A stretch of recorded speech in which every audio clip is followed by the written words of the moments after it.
बोलो शंकर भगवान की जय, बोलो काशी विश्वनाथ की जय। हम प्रतिदिन की भांति आज भी भगवान शंकर का गुणगान श्री शिव महापुराण का 13वां अध्याय करेंगे। इससे पूर्व कल हमने जाना था कि ब्रह्मा जी ने किस प्रकार से सृष्टि की रचना की और ब्रह्मा जी ने कामदेव को जो है बुलाया और वो उत्पन्न करना चाहते थे सृष्टि और उनसे वरदान मांगना चाहते थे।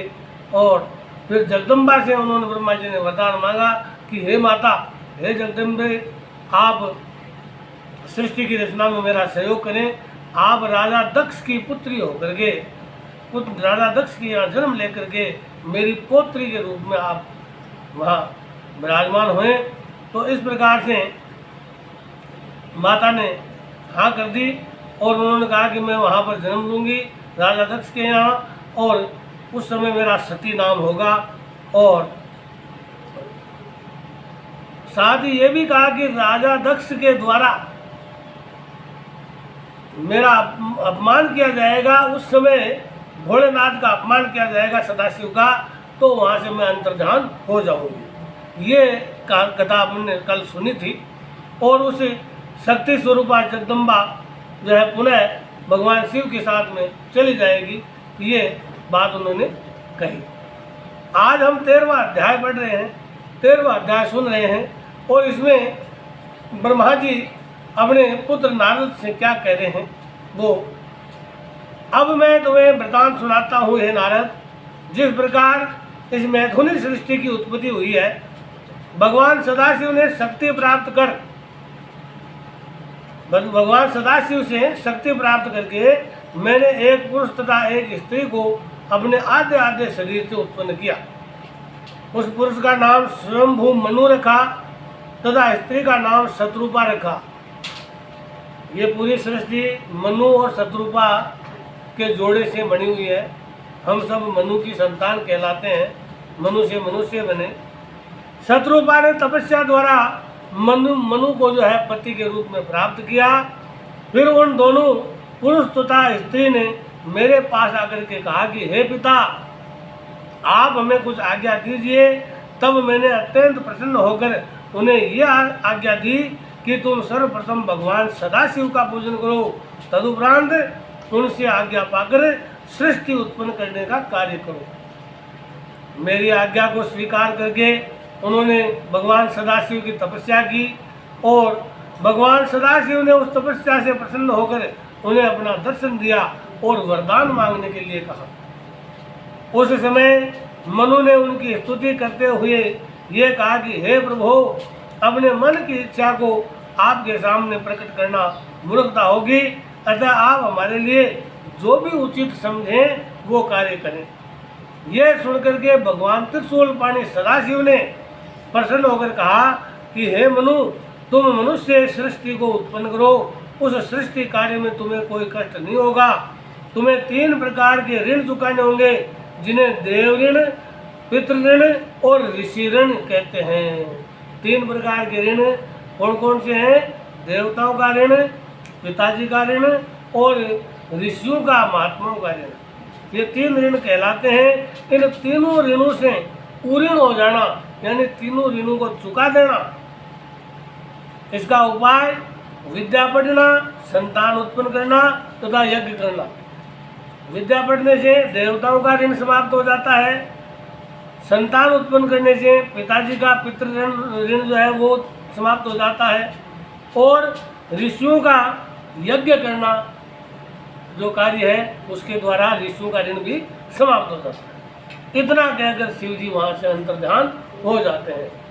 हे नारद, भगवान सदाशिव ने इस प्रकार वरदान प्राप्त करके मनु तथा शत्रुपा मेरे समीप लौट आए और मुझे सारा वृतांत कह सुनाया कि किस प्रकार भोलेनाथ उनसे मिले, दर्शन दिया और क्या उन्होंने आज्ञा दी। उसे सुनकर के मैंने भी उनसे कहा कि तुम दोनों संतान की उत्पत्ति करो। मेरी आज्ञा पाकर वे दोनों सृष्टि उत्पन्न करने में लगे। सर्वप्रथम उन्होंने 2 पुत्र तथा 3 पुत्रों को जन्म दिया, उत्पन्न किया।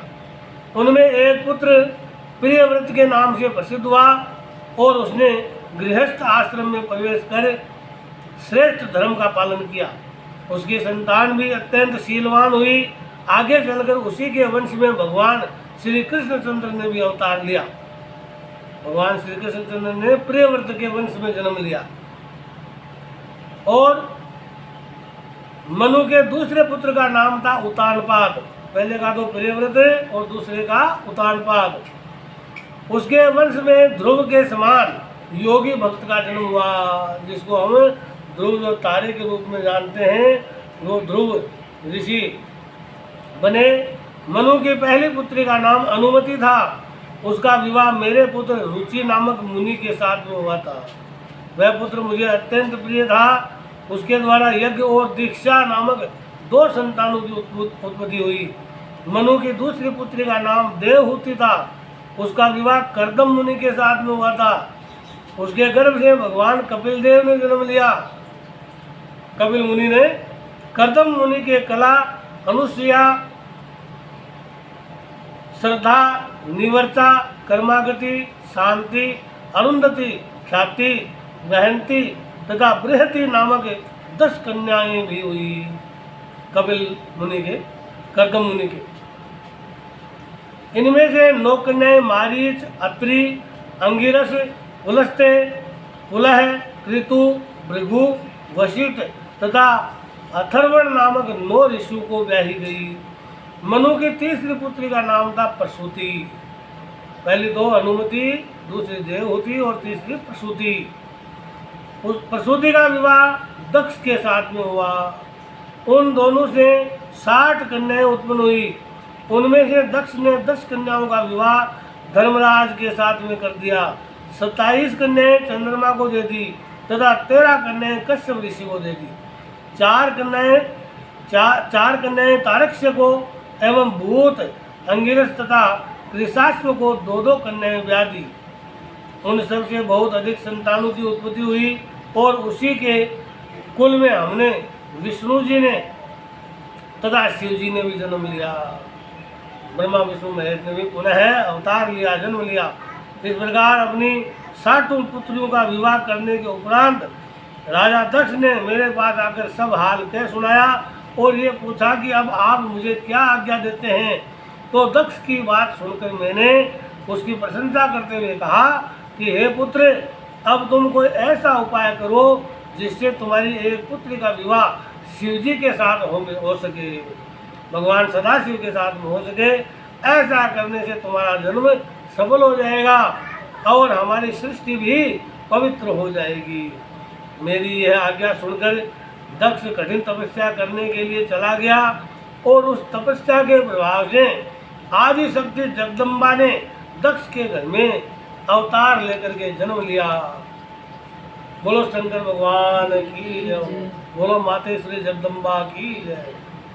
तो इस प्रकार से भगवान शंकर का हमने ये 13वां अध्याय महाशिव पुराण का पवित्र कथा का सुना। इस प्रकार से माता जगदम्बा ने दक्ष के यहाँ जन्म लिया और भगवान शिव का गुणगान नागेंद्र हाराय त्रिलोचनाय भस्मांगरागाय महेश्वराय नित्याय शुद्धाय दिगंबराय तस्मै श्री नयकाराय नमः शिवाय मंदाकिनी सलिल चंदन चर्चिताय नंदीश्वर प्रथम नाथ महेश्वराय मंदार पुष्प भाव पुष्प सुपूजिताय तस्मै श्री मयकाराय नमः शिवाय शिवाय गौरी वर्णाब्ज वृंदम सूर्याय दक्षाध्वर्नासिकाय श्री नीलकंठाय वृष ध्वजाय तस्मै श्री शिकाराय नमः शिवाय वशिष्ठ कुंभोद्भगोत्तमार्य मुनीन्द्र देवार्चित शेखराय चंद्रार्क वैश्वानर लोचनाय तस्मै श्री वैकाराय नमः शिवाय यज्ञ स्वरूपाय जटाधराय यज्ञ स्वरूपाय जटाधराय पिनाक हस्ताय सनातनाय दिव्याय देवाय दिगंबराय तस्मै श्री यकाराय नमः शिवाय।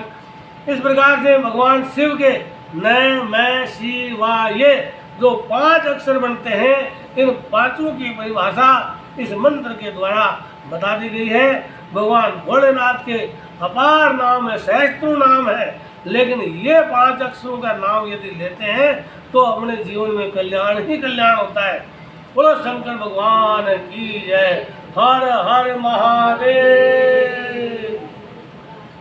चैनल को सब्सक्राइब कीजिए। जय श्री राम, जय भोलेनाथ।